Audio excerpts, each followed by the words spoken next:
Man, you ever walk into a place and feel every eye on you, judging like you don't belong? That's exactly what happened to Sarah Thompson one sunny Saturday morning at Elite Motors, a high-end car dealership in downtown Atlanta.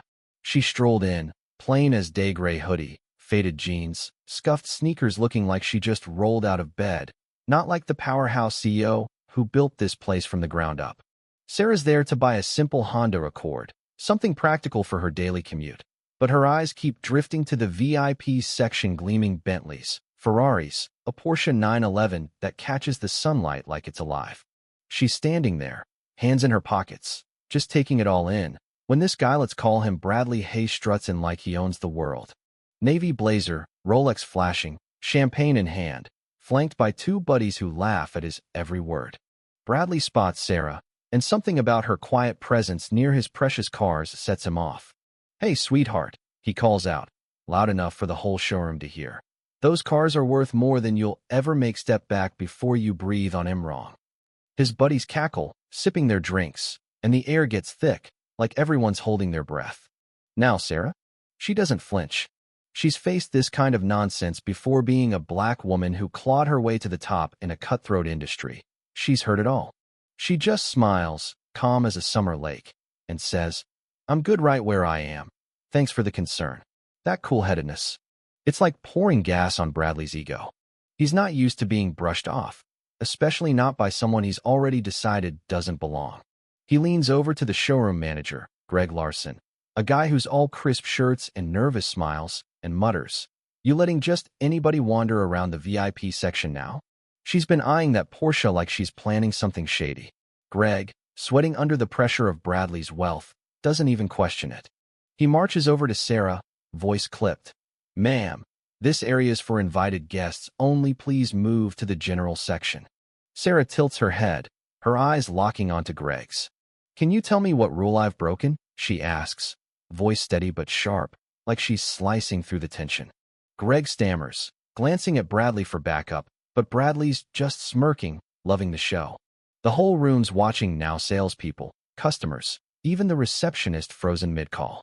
Sarah's not just standing her ground. She's exposing the ugly truth of how quick people are to judge based on appearances. Bradley, though, he's not done. He steps forward, voice dripping with venom. "I saw her slip past the ropes and touch that Porsche. Check the cameras. She's got no business here." It's a lie, bold and blatant, and you can feel the room shift. Whispers start, eyes narrow, and Greg, desperate to please his big-shot client, calls security and the cops. Two officers walk in, badges gleaming, and the taller one, Officer Daniels, says, "Ma'am, we need you to step outside while we sort this out." Sarah nods, still calm, like she's in control of the whole damn scene. But before she moves, a young salesman, Tim Carter, pipes up, voice shaking but determined. "Hold on, officer, she didn't do anything. She's been at my desk the whole time, signing papers for a Honda." Bradley cuts him off, booming, "Kid, I know what I saw. Cameras don't lie." Tim shrinks back, but Sarah gives him a small nod, like she's saying, "You did good, kid." Then, like something out of a movie, the glass doors swing open, and in walks Victor Reed, Elite Motors senior exec, a man who rarely shows up unannounced. The room goes dead quiet.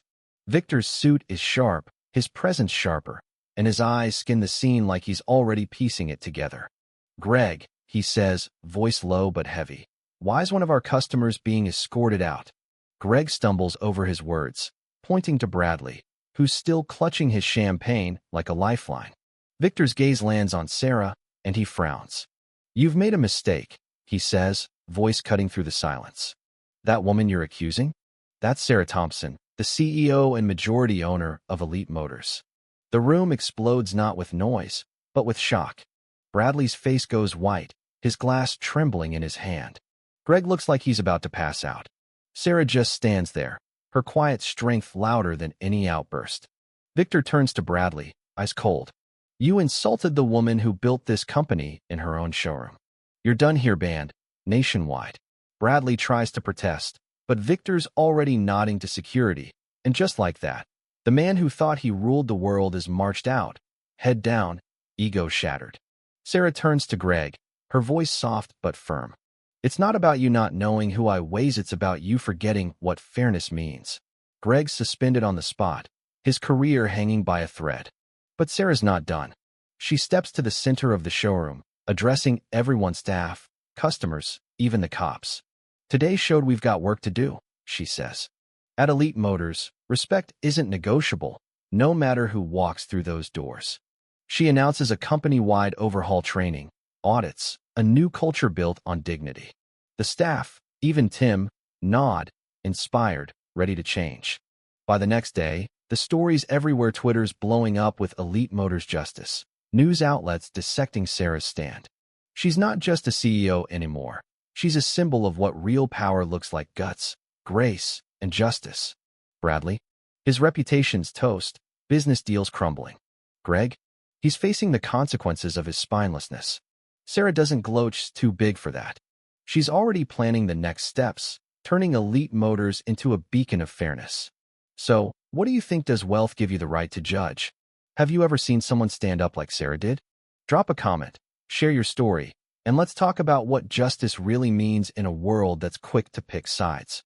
Hit that like button, share this with your friends, and subscribe for more stories that make you think.